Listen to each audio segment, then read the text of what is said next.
Hello YouTube, I am steamrailwilly and I am going to be doing a review of two Menards exclusive O-gauge Union Pacific rolling stock. This is the Operation Lifesaver flashing boxcar and the flashing light up bay window caboose.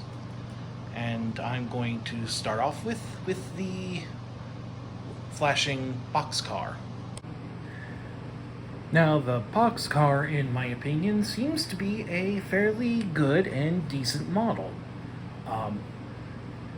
It works pretty well. I am going to try to keep the doors shut because, as you can see when they're open, you can see all the wires and the circuit board controlling the blinking lights of the signal.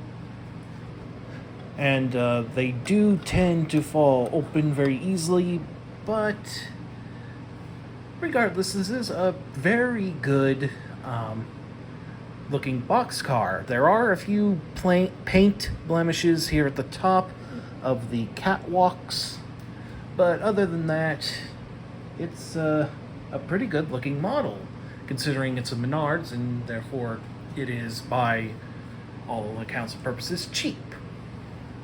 Now, one thing I like about this boxcar is, you can hardly tell, but down here there is a tab you can push down to activate or to open up the coupler. This is actually my second Menards-based boxcar, with the first being this Norfolk and Western boxcar here. I'm not going to show you the whole thing. My one problem with this particular boxcar is that the coupler latch to open it is located here at the bottom of the bogie, or the truck, depending on whatever you want to call it. So usually I like to sandwich this boxcar between two Lionel boxcars so I could use their opening tabs to kind of unhook it, but even then, sometimes one of the couplers likes to hold on even when the other one is unhooked. And so sometimes I gotta literally pick this car off of the track just to get the train apart. But so I am really glad that Menards, at least for this particular boxcar, has added these push tabs. Hopefully this is something new in all Menards boxcars, but I haven't been able to get any recently. That Norfolk and Western one I got a few years ago. But I would say that this, at least this particular boxcar, is very worth your money. And if you haven't yet, I would suggest you go and get one. The Caboose here, on the other hand, has given me some sense of worrying, because this is a cheaply made model. I noticed when I was lubricating it that the wheels aren't quite straight on each of the bogies of the Caboose.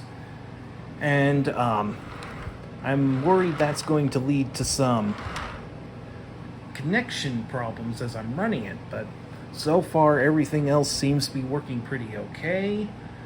This is a fairly decent model, though I still have a few complaints. Like, for one thing, the flashing taillights are on this side of the Caboose, and my personal preference would be if they were on this side of the Caboose, to kind of give the idea that the flag is flowing as the train is going. That's just a minor thing. Another issue I have noticed is that on both sides, the Pacific is a little curved especially the UP down here. There's some printing issues, and so it kind of looks a bit wonky. But, and the shield here, it doesn't have a white border all the way around. But other than that, those are just very minor issues. The major issue I have is the wheels, and I don't know if I just got a bad one or if it's a defect on all of them. But I hope it's just a little minor problem that won't get worse as time goes on.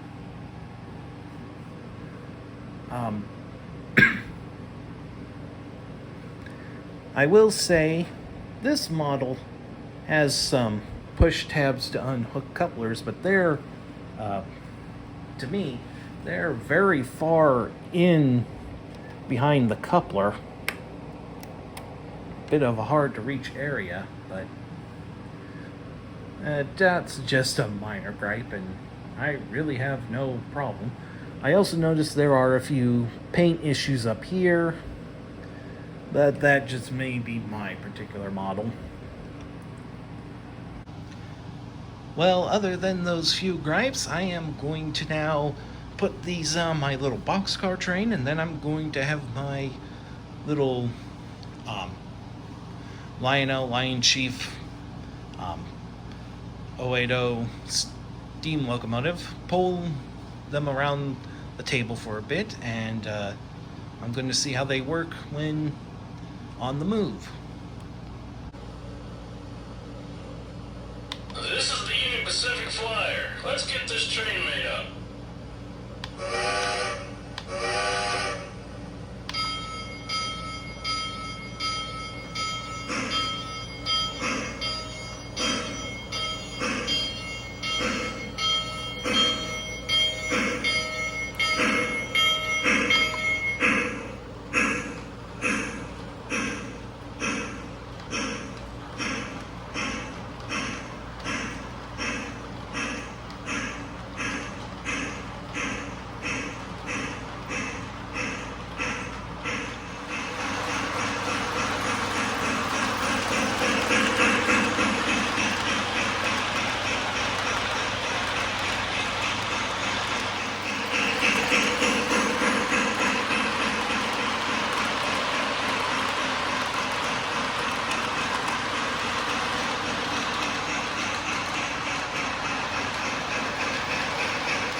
Okay, so after running these around for a few times, I can say that they performed a lot better than I thought they would, especially the Caboose. It didn't seem to lose power at any point running around, at least not that I could tell. And everything seemed to be working fine, so I'm going to give my final verdict, which I would say that these are not a must-have, but these would probably be very good for any layout. The Boxcar is definitely worth the money. The Caboose I'm still having a few concerns about, but it seems to work pretty well, and I'm pretty sure my niece is going to love the flashing lights on it anyway. So, yeah, thanks anyone who watched this, and have a good day.